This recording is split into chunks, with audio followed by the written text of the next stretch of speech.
So about a week ago, I made a video about my microgreens business in 2020 and how it's become pretty much strictly retail because all the restaurants just stopped. And let me apologize for my awesome hair and being topless. It's a little warm. Just got done doing some work. But so the retail thing has really been my only outlet for microgreens lately. Some people have moved to like farmers markets or are already doing farmers markets, but I don't do that because I just don't have time for that, or I don't want to make time for that. I guess is probably a more honest answer to that. I have a full-time job. I do microgreens completely as a side business, as a sort of a hobby, but something I've played with and considered maybe going a little bit bigger. I'm not sure yet. That's actually a little bit about what this video is about. So I don't want to give up my Saturday or my Sunday or whatever to do farmers markets because those are my days and I'm not willing to give them up. You got to make time for your family. You got to make time for yourself. You got to have time to do your own thing. Unless you really die hard and you don't care about that. Some of the most successful people are ones that they work 24/7, 7 days a week. They don't really care about having time for themselves because they're so passionate about what they do. I'm not quite that passionate. So anyways, what is this video about?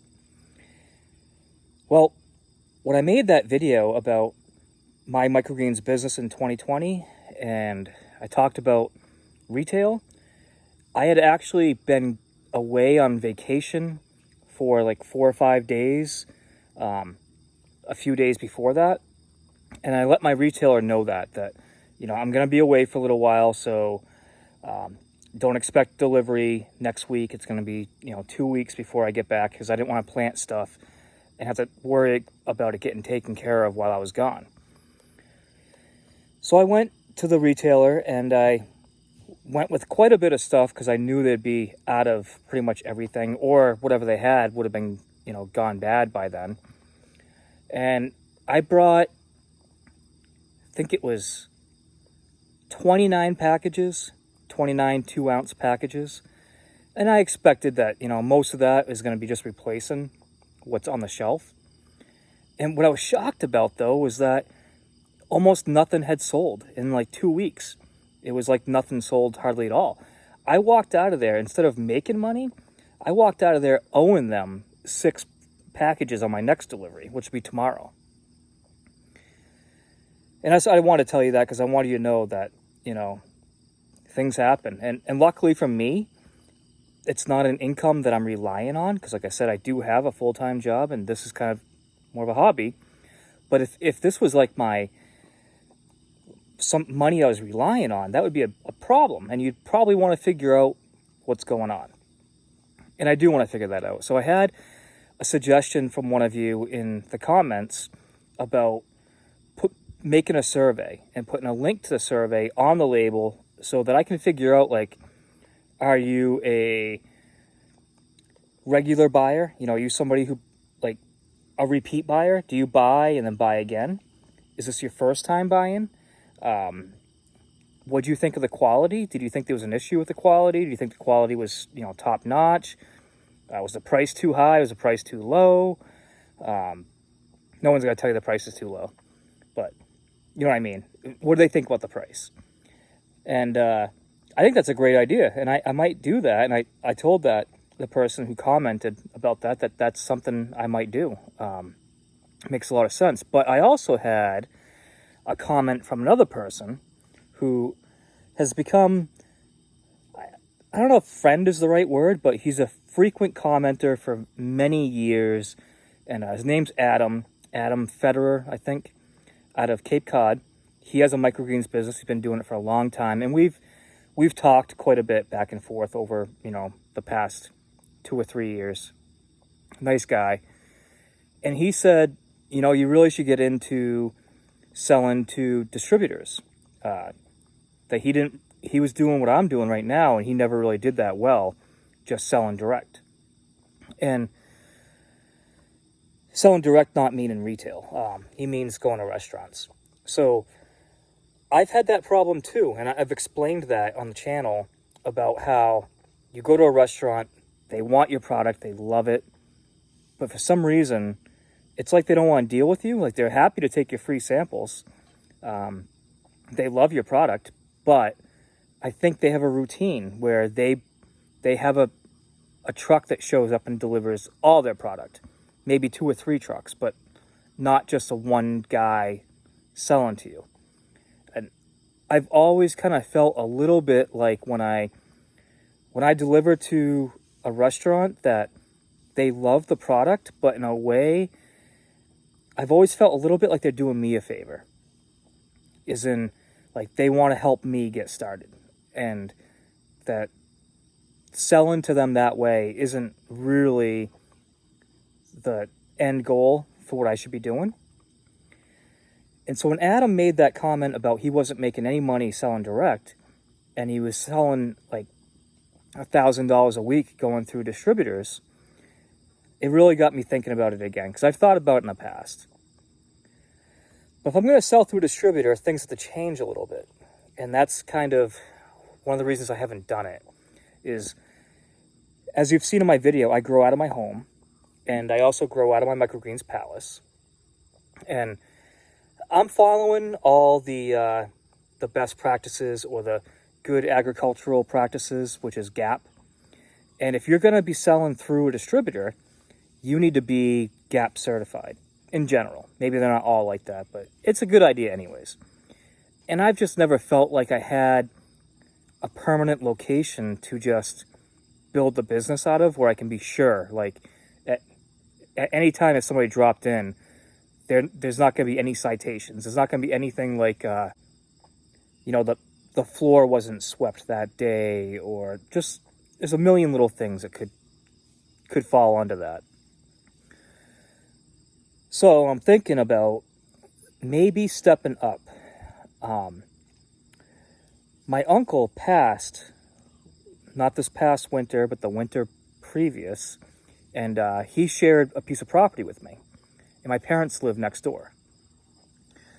And he left behind his home, which is a mobile home, and it's not in use. We don't want anybody living there.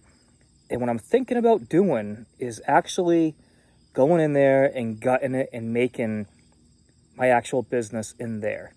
So I'd have room for, like, for one, making sure that this is a business. This isn't my home. It's not like a greenhouse I play around with. This is legit. Like, you could walk in there and know, like, that's the business. That's what it is. And I've been thinking about that for a long time, because it'd just be good anyways to separate the business from my house, from everything else. And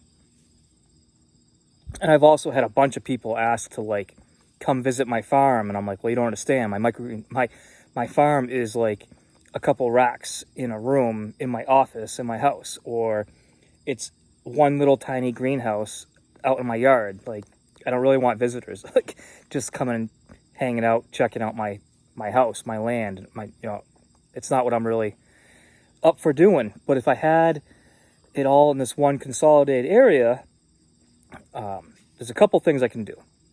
So for one, I could grow several hundred trays in there with no problem. I could also, like I said, turn it into a complete business where it's completely legit. And I could have any sort of inspector come up there, be no problem. I could get GAP certified. I could do whatever I need to do for that. I could go and start selling to distributors, which I think would probably do pretty well. I know that there's some restaurants around here that buy a lot of microgreens.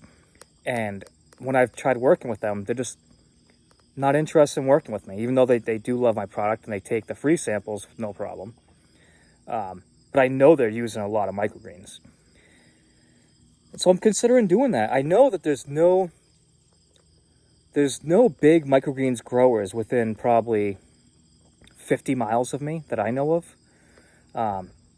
I know of one that's down in sort of the Concord area, John Dowie. He's got a YouTube channel. He's out that way, but I don't think he's selling in this area. Possibly. Sorry, John, if I go into business doing that. Yeah, there's really not any that I'm aware of. So So it might be a really good idea. The downside comes into if I go that big, where I'm going to start being a distributor, I'm going to have like an all-out, actual business, not just a hobby business. It's going to take a lot of time. So right now, I probably do the microgreens thing probably 3 hours a week, maybe. Maybe a little more than that. Maybe sometimes it's 5 hours a week, but it's a matter of some planting. Watering takes, a couple minutes a day, and I would automate that if I go bigger. Harvesting is the longest. Harvesting and packaging, labeling, all that stuff takes time. Delivering isn't that big of a deal because, like, right now I've been doing retail, so I don't deliver all over the place. If I expanded much, I could really see it turning into closer to 20 hours a week, 30 hours a week, maybe even a second full-time job. I don't really want to do that. So if I'm going to do it, I need to automate as much as possible. Automate the watering, maybe even automate the planting to some extent. Maybe not fully, but to some extent.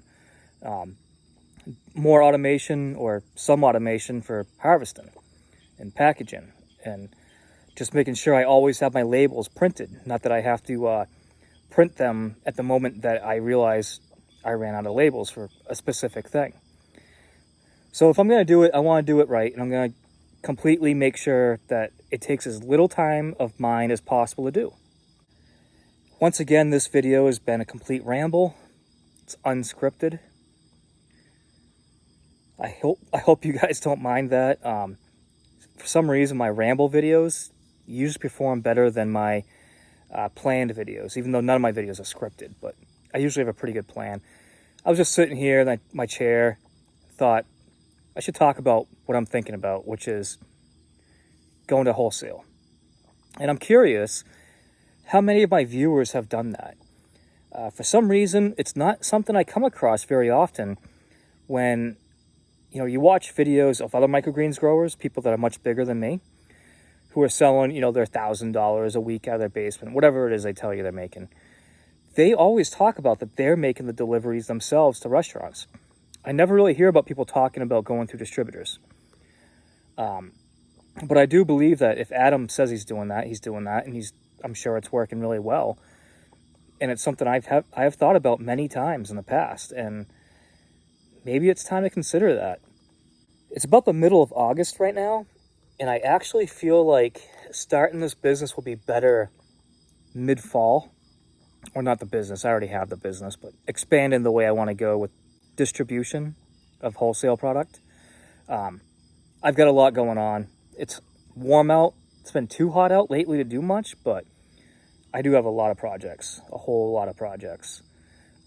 You wouldn't even believe the projects. So I'm thinking I'll do it then. I'm definitely going to move up in there anyways. Put my office up there. Definitely grow my microgreens out of there for the winter, because where I'm doing it right now, it was temporary 2 years ago, and it's time for me to, finally end that temporary spot. So I think there's going to be some really good content coming up as you guys see me expanding into that other space. And I think you're going to really enjoy that. Especially as I try to automate things, cut costs, cut time, labor. That's going to be the biggest thing I need to cut. And I'm looking forward to doing that. The other thing that's not microgreens related is I want to have an indoor jungle. I've always wanted to have just a ton of stuff growing year round. Not microgreens, but things like cucumbers, tomatoes, peppers, lettuces, and all kinds of stuff like that. And this would allow me the space to do that. It's a small building. It's probably, I think it's only 12 foot wide by probably close to 70 feet long. Compared to what I'm growing in right now in my area, that's huge. To some of you people that have like a big warehouse or something, that's going to be small. But if I can make it work and do really well up there, then maybe it's worth it. Like I said, I'm still on the fence about all this, but I want to talk to you guys about it, let you know what's going on.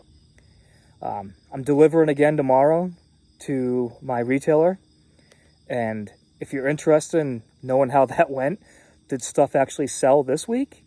I'll let you know, but definitely comment. Let me know what you thought about this ramble video, and if you like these ramble videos where I just talk to you guys about whatever I'm thinking about, let me know and I'll make more. Thanks for watching.